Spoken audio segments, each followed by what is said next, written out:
Raptors and 76ers coming up at the top of the hour. Game 3 in raucous Philadelphia, PA.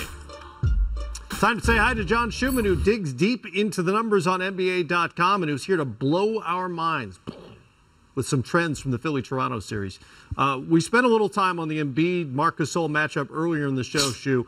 What do the numbers tell you about how the Raptors should plan Gasol's minutes as they relate to Embiid?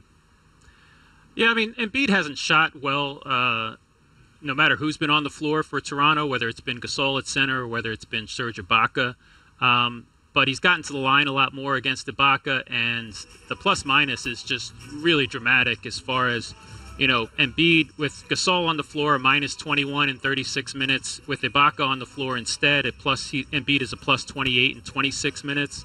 And so I think going forward, Toronto has to sort of mirror Embiid's minutes with Gasol a little bit more. He doesn't necessarily have to be on the floor for 100% of Embiid's minutes, but it has to be more than 58%, which is the number through 2 games so far, just to help that matchup, because the Raptors have been absolutely destroyed in those minutes where Ibaka is up against Embiid. All right, something to keep an eye on tonight. Danny Green was second in the league in three-point shooting this season, but just 2 of 10 so far in this series.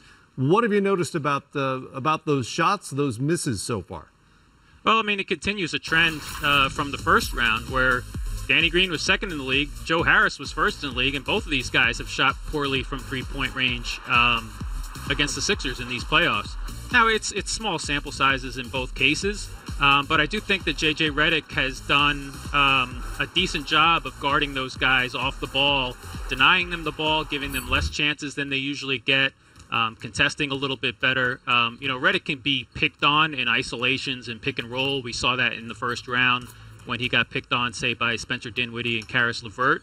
But I think off the ball, he does a pretty good job of guarding guys that are a lot like him, moving around and trying to get open for catch-and-shoot three-point attempts. J.J. Redick defensive props from John Schumann. Did not expect to hear that during this show. Finally, the Sixers bench has outscored Phillies 50-15 so far. What stands out about that trend? Well, I mean, coming into this series, these were the 2 best starting lineups in the first round as far as how well they outscored their opponents. And Toronto's starting lineup has been better in the minutes that all 10 starters have been on the floor. But it's really those bench minutes that Toronto has lost. Serge Ibaka, Norman Powell, Fred VanVleet are a combined 6 for 23 in this series. And their minutes have just not been good. I mean, that goes back to the Embiid, Gasol, Ibaka, thing, where, Philly staggers their starters' minutes a lot differently than any other team. They start the second quarter and the fourth quarter with all 5 starters on the floor, and that could be a disadvantage for a team that usually goes with 4 bench guys to start the second and fourth quarter. Toronto's had to change that up, have 2 starters on the floor at the start of the second and the fourth, sometimes 3. Those have been tough minutes for Toronto, and basically the difference between Game 1 and Game 2 was the minutes where sort of both teams had hybrid lineups on the floor, some starters and some reserves. And Toronto's bench a year ago was maybe their greatest strength, and it hasn't been as good this year, and it's shown up in this series so far. All right, John Schumann with us from NBA.com, keeping an eye on all the numbers related to the 76ers and Raptors. Talk to you soon. All right, Matt. All right. Zeke, I'm starting with you because I know you love the numbers. You love to get deep into the numbers. Yeah. Anything stand out for you there? Well, John always gives, great information, and his information always backs up what it is that we're seeing. And when you're looking at Toronto's bench, that's the thing where, if you're coming into tonight's game, you got to figure out a way to get your bench more involved. The starters are doing a great job, but now on the road, you need those bench players to really step up and make some shots and contribute, because the defensive focus for the 76ers tonight is going to be on how do we limit Kawhi's touches, how do we shut down Siakam a little bit, and then we're going to force everybody else to do everything else. So that bench is going to have to step up. Well, and some of that might be on Nick Nurse and his staff as well in terms of staggering the bench minutes. And Shu talked about how many of their starters they have on the floor at any given time versus going with, say, 4 bench players and a starter. How disruptive is that when you're kind of used to a rotation and all of a sudden a playoff series, the situation dictates that it has to completely blow up? Well, that's why in playoff basketball, it's all about adjustments. And a lot of people just think the average fan is like X's and O's. Well, no, it could easily be an adjustment of your rotation. When do I bring my sixth man in? You know, a lot of times I would usually bring him in at the first timeout. Well, they sub first. Let me get him in here now and get him more involved in the game. And so I think Fred VanVleet may have to come in a little earlier to have an impact into this game. Maybe they can play a little smaller so they can speed the game up. A half-court game really doesn't suit Toronto because they want to get out in transition. They create a lot of offense with their defense. So maybe playing a smaller lineup to counteract that bigger lineup of the starters for Philly. And in the meantime, maybe they have to keep more of an eye on Gasol being on the floor when Embiid is on the floor. It's a great point. Gasol's done a great job. And, you know, Embiid plays in short stints. You know, he's not out there for long periods of time, obviously nursing an injury. So I think the whole sort of cat and mouse game, when Embiid goes out, Gasol goes out. You keep Gasol fresh, have him out on the court when Embiid's out there on the court. So that's, to your point, Jason, changing up your rotations a bit. I also think Brett Brown has done a good job. Look, Philly's bench is not as good as Toronto's bench. Right. But Brown has done a really good job of sort of managing that, keeping starters in the game with their bench players. Maybe 2 starters, even 3 starters at a time, and not sort of rotating a whole unit at a time. And so, you know, maybe that's an adjustment at times that Nick Nurse can do now. You know, now keep some of your main guys out there on the court with your bench unit. Just give them a little bit more firepower, if you will, and confidence as they're trying to find their way with their shooting and scoring. And Brown already made a tweak in game 2 with Greg Monroe basically taking Boban Marjanovic's minutes as the backup big. And tonight, looks like Philly's going to get Mike Scott back after missing a couple of games with a bruised heel. He has not yet played in this series, and that's a big development for Philly's bench. Well, Mike Scott, I mean, he's somebody who can hit open jump shots, and he's confident. He's a veteran. He's not afraid of the moment, and you know, he's somebody who, if he's healthy and he can get up and down the court and play the way he's capable of playing, yeah, that's a dimension there that a big guy that spaces the floor, understands his role, plays good defense, and you're at home now. We're typically reserved, and you know, guys off the bench will play better. That's a good addition right now at the right time for the Sixer ball club. By the way, in that cat and mouse game you referenced between Embiid and Marc Gasol, which of the 7-footers would be the cat and which would be the mouse? That's a very large cat and mouse confrontation. Yes. Well, yeah, it'd be a large mouse. Not too often the mouse is as big as the cat. Yes. Nah, yeah, I don't know. Pick, you know, super-sized rodent, whichever it is. It's a rat. Yeah. All right. More coming up here.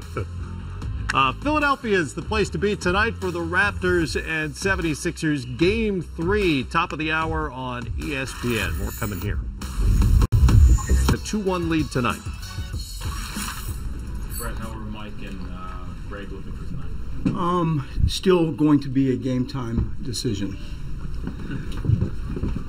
Coach, how are you anticipating the adjustments that Nick Nurse will probably make from game 2 and the things that you did different from 1 and 2? I mean, you always get down to matchups, who guards who, and then it follows closely with schemes. You know, what are they going to double? They're going to switch, whatever. And so in our sort of judgment, we believe we've answered those questions internally. You know, sort of reverse engineer it. If you had to guard yourselves after game 2, to your point, you know, what might they consider? And I hope that we have forecasted well. It certainly has been delivered in our minds internally with a lot of thought. And so I think everybody should look who guards who and what schemes follow behind that decision.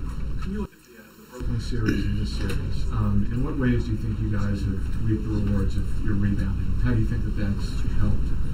I mean, when you go into a season, and I think all of the Philadelphia journalists would look at our court, and you know, we have markings that I painted on the court to delineate sort of who's going to go rebound and who isn't type stuff. And you go into that with a little bit of trepidation, because if you're really hitting offensive boards kind of fearlessly and hard, there is punishment possibly at the other end in transition defense. And so you sort of toggle with a philosophy. And I think over time, as we judge, have we been rewarded or have we been punished? We feel we have been rewarded. And to your question about Brooklyn and, albeit in kind of infant stages, Toronto series, it's something that we hope to continue to do as well as we can. Well, some deep thoughts there from Brett Brown. By the way, at the top there, he said Joel Embiid is still a game-time decision, but then he sort of rolled his eyes as if to say, yeah, I'm lying to you. So I'm going to go ahead and report he's playing Game 3 tonight, Raptors and Sixers. What would you say surprised you most about the adjustments the Sixers made, and do you expect them to adjust again, be a moving target, or are you expecting them to stick with what worked? Well, I think obviously the biggest adjustment they made was flipping the matchups on Siakam and Gasol on how they defended them. Right, that was the biggest. That's a pretty big adjustment to make. I think there's always adjustments to be made, both sides going into the game. So I would imagine they're going to do some other things tonight too. I understand they got some more players available, et cetera, too. So rotations, who's in the game. Just any other defensive adjustments. I think it goes on the other side of the ball too. We got to be mindful that they're paying attention to how we're guarding them on certain situations and think about changing some of our coverages as well. Nick, what's the danger of being overreactive instead of staying with what you've done to this point in the season? Well, I think that's always a danger, Doug. I think, right? I think I've talked about it all year long. I think that one of the things this team's done very well has not been overreactive, positively or negatively, right? And that's really important when you're going through a long season, a long series, et cetera. I mean, listen, I was super pleased with the effort we put forward the other night, right? I mean, and we did. You and I talked after the game. We did. Did we generate shots, or was it offense? Well, some of it was out of rhythm, but it was something like 21 totally uncontested threes. I hope to God we get that many again tonight, right? I mean, that's a lot. So we're still doing a lot of right things and playing with tremendous effort. You got to take your chances when you're playing that way. Nick Nurse quoted that number as well, 21 uncontested threes. What do you expect tonight in Game 3? Well, I know he's hoping, and the players are hoping, that they can find a way to get another 21 uncontested threes. And if they get that and the players make it, then Nick has done a great job coaching, and the players have done a great job. They make 5 or 6 of them. Exactly. That makes a huge difference. Yeah, I just want to see pace. Pace by Toronto, get up and down, stay out of the half court, and put a lot of pressure on Philly. The home team has pressure in this one. Yes. They can't afford to drop this one because Game 4 will be like a Game 7 if they lose. Yeah, I think I agree with Jason. I mean, I think they got into a one-on-one thing. The ball didn't move. I think for Toronto, they'll get the ball moving around, sharing the basketball, getting that defense to shift, not relying so much on the greatness of Kawhi in the half court. Defense will be consistent. I want to see him. I think Embiid is due for a good game. I think as much as we're talking about Gasol, I know he's been hurt. Well, he's a game-time decision, Grant. So let's see if he plays first. Assuming he does play. If he decides to play after warm-ups, he feels good enough, ready to go. I think he's going to play better than what he's been playing thus far. By the way, Kyle Lowry has not been relied upon necessarily as a big scorer for the Raptors. This is his first playoff game in his hometown of Philadelphia. What do you foresee for him tonight? Hopefully something big. That's all I got. I don't know. I mean, he did hit 2 big threes there at the end of the game. Yeah. Struggled shooting the basketball, so hopefully that gives him a little bit of confidence going here in the game. They need him. Yeah, they could use him. They could use some kind of offense from some other player other than the top 2 scorers. There's the scene. Game 3 coming up from Philadelphia on ESPN. We'll see you right here.